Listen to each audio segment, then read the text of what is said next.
Halo, selamat pagi Sobat Sehat. Bagaimana kabarnya hari ini? Semoga dalam keadaan sehat dan tentu tetap menjaga protokol kesehatan ya. Nah, Sobat Sehat, apakah sudah sarapan pagi hari ini? Kebetulan, saya sudah membeli bubur ayam yang saya beli tadi pagi dan sudah dipanaskan Sobat Sehat. Ini dia bubur ayamnya. Oke. Nah, tapi kayaknya saya ngasih cabenya kebanyakan deh. Jadi agak khawatir nih, nanti bisa kena penyakit usus buntu. Tapi sebenarnya makan pedas terkena usus buntu ini sebenarnya mitos atau fakta ya? Pas banget. Nanti saya akan kedatangan tamu seorang dokter spesialis penyakit dalam yang kita akan berbicara mengenai radang usus buntu yang jangan disepelekan karena bisa berbahaya bagi tubuh kita. Seperti apa gejala dan penanganannya? Kita mulai Ayo Sehat bersama saya, Elgin Fridianto.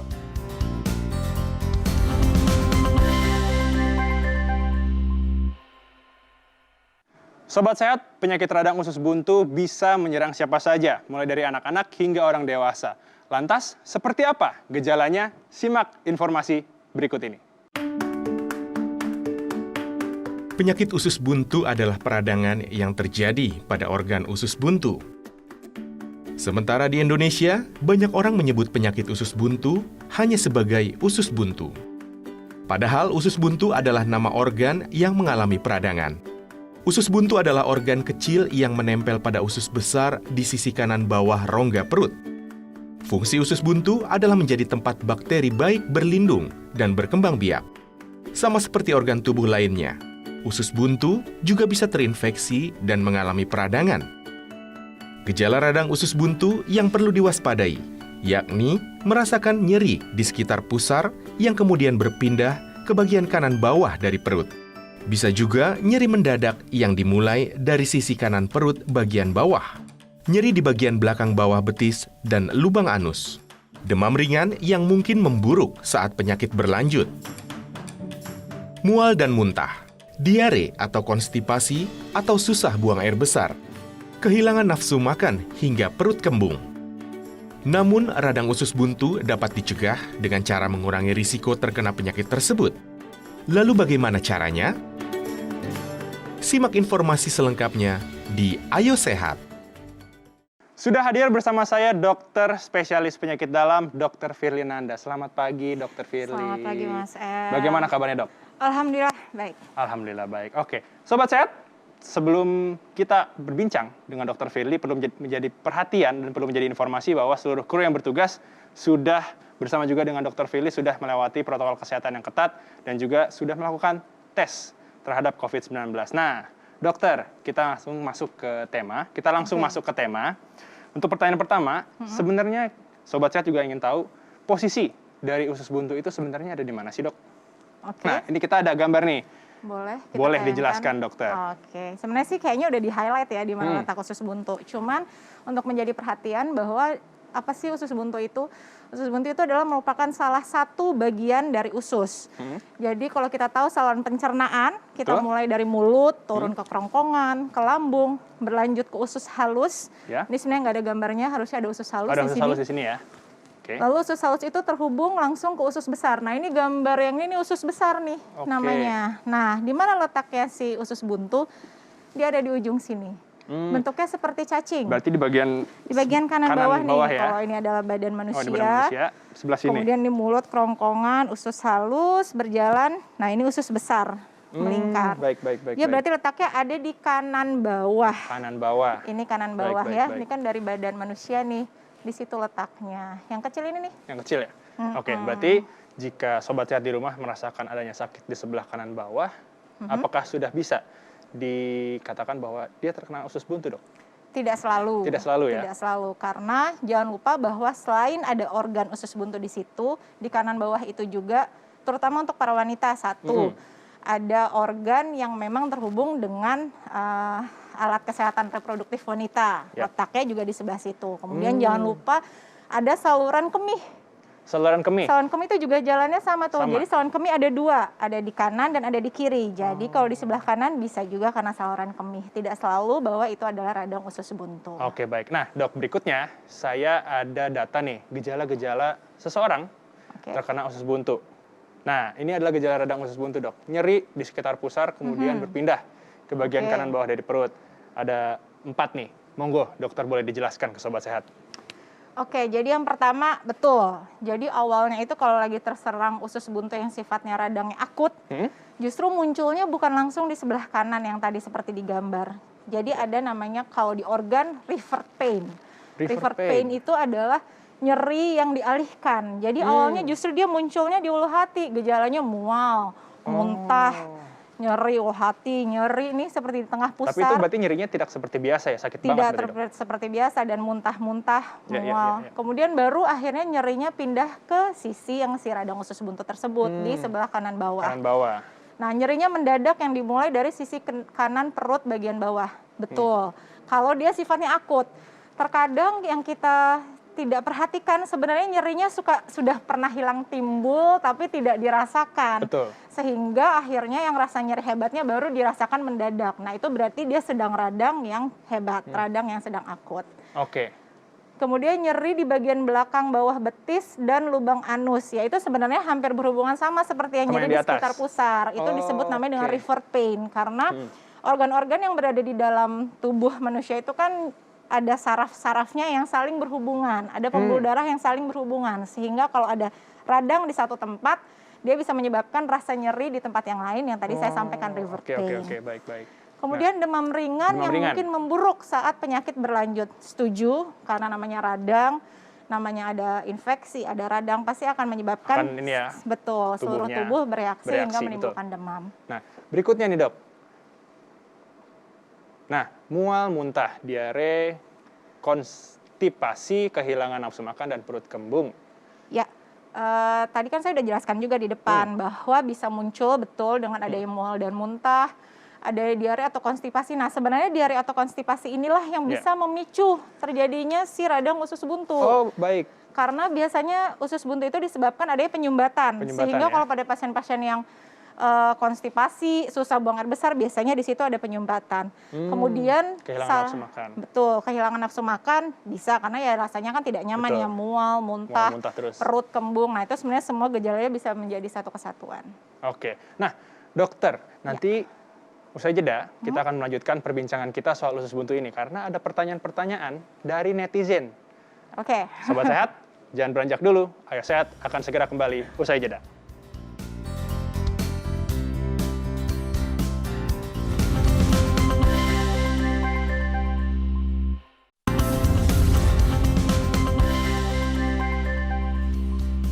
Kembali lagi di program Ayo Sehat tentunya dengan sejumlah informasi dan inspirasi seputar dunia kesehatan. Masih bersama Dr. Firly di sebelah saya. Dok, ini ada pertanyaan dari netizen nih tentang penyakit usus buntu. Yang pertama, ada Atika Setiawati _31. Kak, perut melilit apa ada kaitannya nih sama usus buntu? Bagaimana dok penjelasannya? Ya, oke.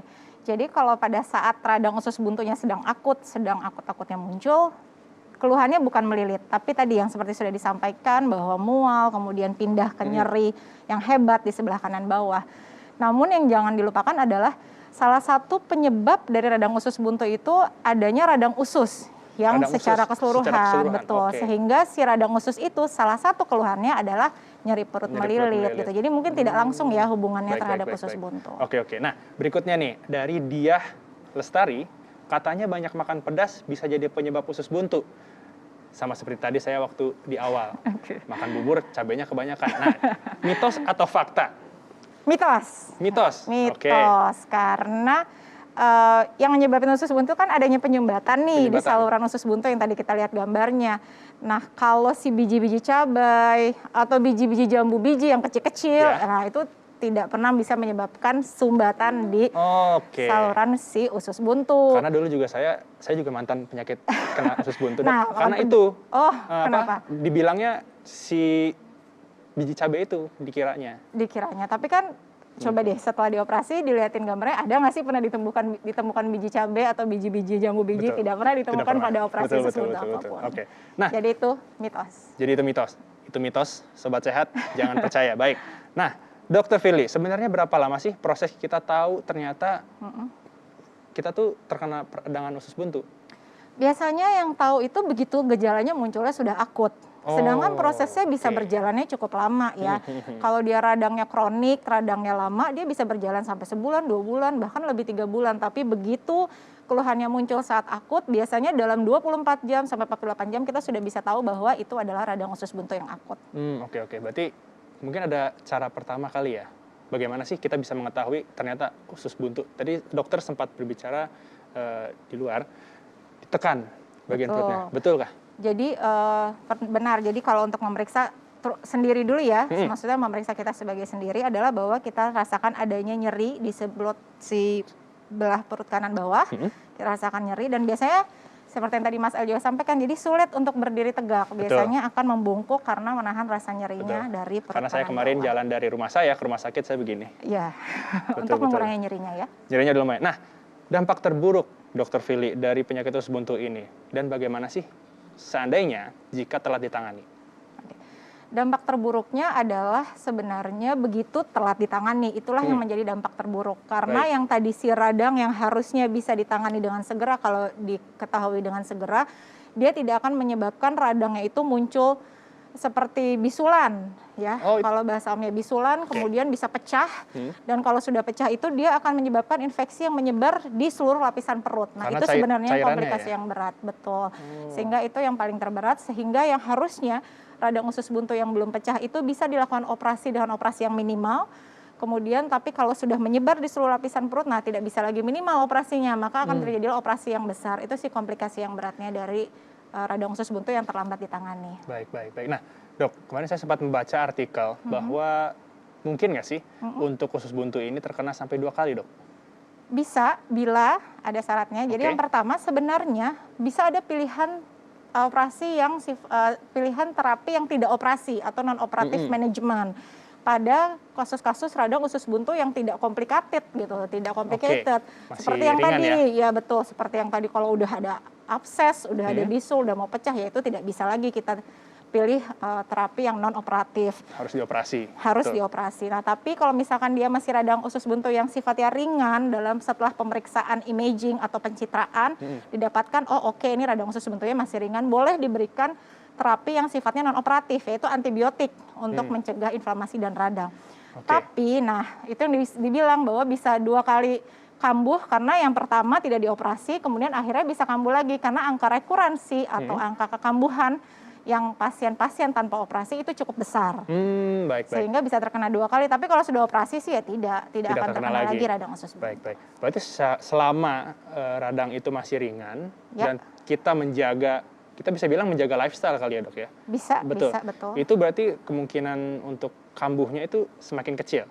Semakin kecil, tapi ya memang angka rekurensinya bisa tinggi sih, sekitar 30% sampai 60%. Oke. Berarti untuk saya dan sobat sehat di rumah yang sudah dioperasi usus buntunya ini tidak akan terjadi lagi penyakitnya?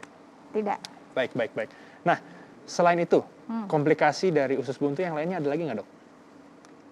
Komplikasi yang lainnya sih tidak ada ya. Maksudnya kalau tidak ditangani dengan baik dan tidak dioperasi dengan segera, memang bila sedang radang usus buntu akut, sebenarnya tidak menimbulkan komplikasi yang berat. Gitu saja. Oke. Berarti tidak sampai menyebabkan kematian ya, dok ya? Tidak bila ditangani dengan segera ya. Bila ditangani dengan segera tidak menyebabkan kematian. Betul, karena kalau misalnya tidak ditangani dengan segera, kemudian menjadi infeksi yang berat, kemudian infeksinya yang tadi hanya menyebar di seluruh lapang perut, akhirnya menyebar ke seluruh sistem tubuh atau disebut dengan sepsis, ya itu akan menjadi kondisi yang berat, bisa sampai timbul angka kematian. Oke, baik. Nah, dokter tadi juga sempat berbicara soal pengobatan dan juga metode. Apakah bisa dilakukan terapi dan juga operasi. Nah, tapi jangan dijawab dulu. Sobat sehat, jangan beranjak karena usai jeda kita akan masih berbicara soal pengobatan dari usus buntu. Tetap di Ayo Sehat, usai jeda.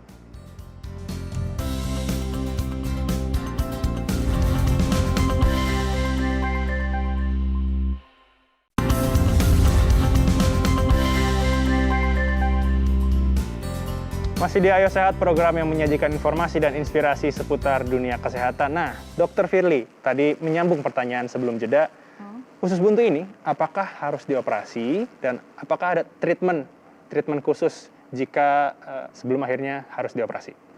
Jadi kalau radang usus buntunya sifatnya tidak complicated yang seperti tadi disampaikan, itu masih bisa memilih terapi non operatif dengan pemberian obat-obatan antibiotik, kemudian anti radang, tentunya lifestyle diperbaiki. Lifestyle Jadi diperbaiki. makan makanan dengan diet tinggi serat, banyak minum air putih sehingga tidak menyebabkan penyumbatan dari tinja yang sifatnya keras. Baik. Kemudian tapi bila itu pun sudah dilakukan dan akhirnya terjadi lagi kekambuhan dan kemudian menyebabkan kembali munculnya radang usus buntu, ya berarti pilihannya adalah tetap operasi. Gitu. Baik. Nah, Dok, sebenarnya kita juga pengen tahu nih, sobat sehat di rumah juga ingin tahu cara mencegah agar seseorang tidak terkena penyakit usus buntu. Seperti apa, Dok? Penyebab usus buntu adalah yang paling banyak satu, sumbatan dari tinja, dari tumor, kemudian bisa dari cacing, Cacing, betul, amuba, parasit, kemudian setelah itu juga bisa disebabkan oleh radang usus sendiri. Dan benda-benda asing yang bisa masuk, tapi benda asing yang cukup besar. Sehingga kalau ditanya bagaimana pencegahannya, tentu adalah melakukan hal-hal yang tidak menyebabkan munculnya penyebab-penyebab dari radang usus buntu tadi. Harus dengan makan dengan diet serat, diet tinggi serat, kemudian banyak minum air putih untuk mencegah konstipasi, kemudian pola makan hidup yang tetap sehat, karena radang usus buntu itu biasa disebabkan oleh pola makanan yang tidak sehat.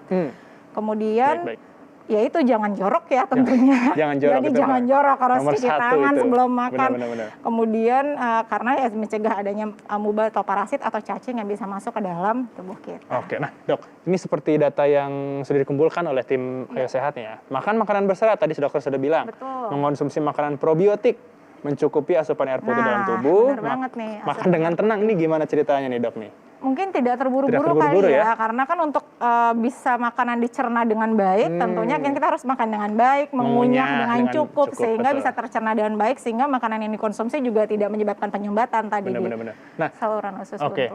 Memperhatikan gejala usus buntu. Nah, Dok, sebenarnya tadi kan dikatakan bahwa untuk terapi yang gejalanya ini masih ringan ya, usus buntunya belum kronik, itu kan harus menjaga lifestyle. Apakah ada makanan-makanan tertentu yang sekiranya harus dihindari, Dok? Sebenarnya sih seperti pola hidup makan sehat seperti biasanya gitu, tidak perlu ada yang khusus dihindari, tapi tentunya mencegah makanan-makanan yang mengurangi makan-makanan yang sifatnya pengawet, kemudian rendah serat, membatasi dan mengurangi, tentu tetap balance makanannya, ya kan, harus 4 sehat, 5 sempurna, tentu harus ada proteinnya yang banyak gitu, sehingga mengurangi makanan-makanan yang juga mengandung MSG seperti itu ya. Jadi sebenarnya seperti makan makanan sehat saja, tidak ada yang khusus gitu. Seperti nggak boleh makan pedas atau apa. Tetap saja pedas itu tetap disarankan tidak terlalu banyak dikonsumsi. Karena bukan hanya untuk radang usus buntu ya, untuk gangguan saluran pencernaan yang lain. Baik. Nah, Dok, tadi saya sempat membaca artikel bahwa pasca operasi ini tubuh rentan lelah, keseimbangan mulai berkurang dan beresiko kena mah. Penjelasannya seperti apa dari dokter? Kalau menurut saya sih itu sebenarnya lebih kepada mitos ya. Mitos? Karena justru dengan kita sudah melakukan operasi dari usus buntu, kita sudah membuang sumber radang dari tubuh kita. Sebenarnya, sumber radang dari tubuh. Betul, jadi sebenarnya itu justru memperbaiki kualitas hidup kita. Karena tidak lagi muncul keluhan, kita kan tadi udah bahas tuh, kalau usus buntu bisa mual, bisa kembung, bisa muntah. Nah itu justru akan meredakan itu, justru akan menghilangkan itu, karena kita sudah membuang sumber radang dari tubuh kita. Jadi menurut saya sih itu mitos. Itu mitos ya, Dok. Oke. Tapi sebenarnya, Dok, untuk usus buntu ini yang paling rentan terserang itu di usia berapa sih, Dok? Karena kan kemarin saya tuh sempat sekitar usia 14 berarti ya. Iya, betul. Jadi kalau dari berbagai macam penelitian dan studi bahwa paling banyak itu terserang di usia 10 sampai 30 tahun, di bawah 40 tahun. Oh, di bawah 40 tahun. Tapi tidak menutup kemungkinan untuk terjadi di atas 30. Oh, tidak menutup kemungkinan, tetap bisa gitu. Tapi memang kalau secara studi paling banyak di usia tersebut. Tapi di atas 40 juga banyak kok, yang usia tua juga ada. Tapi memang rentangnya paling banyak di 10 sampai 30 tahun. 10 sampai 30. Berarti untuk penanganannya sendiri itu tergantung tadi ya, apakah sudah kronis atau masih ringan, Dok? Betul? Iya, betul. Tergantung, bukan kronis ya, akut. Jadi kalau akut itu muncul yang hebat, radangnya berat, kemudian nyerinya juga hebat secara mendadak. Itu yang disebut dengan akut. Kalau kronik itu nyerinya bisa agak lama tuh, jadi bisa sebulan, 2 bulan sih ya sudah berlangsung, sehingga nyerinya kadang-kadang hilang timbul sedikit-sedikit aja, sehingga biasanya orang-orang yang sudah dengan appendicitis kronik atau radang usus buntu kronik tidak merasakan keluhan, diabaikan. Padahal sebenarnya itu radangnya terus berlanjut gitu. Baik. Kalau untuk kegiatan sendiri dok, ini kan pasca operasi ya mungkin ya. Apakah ada kegiatan-kegiatan yang sekiranya harus dikurangi mungkin seperti mengangkat beban yang berat, olahraganya harus dikurangin, bagaimana dok?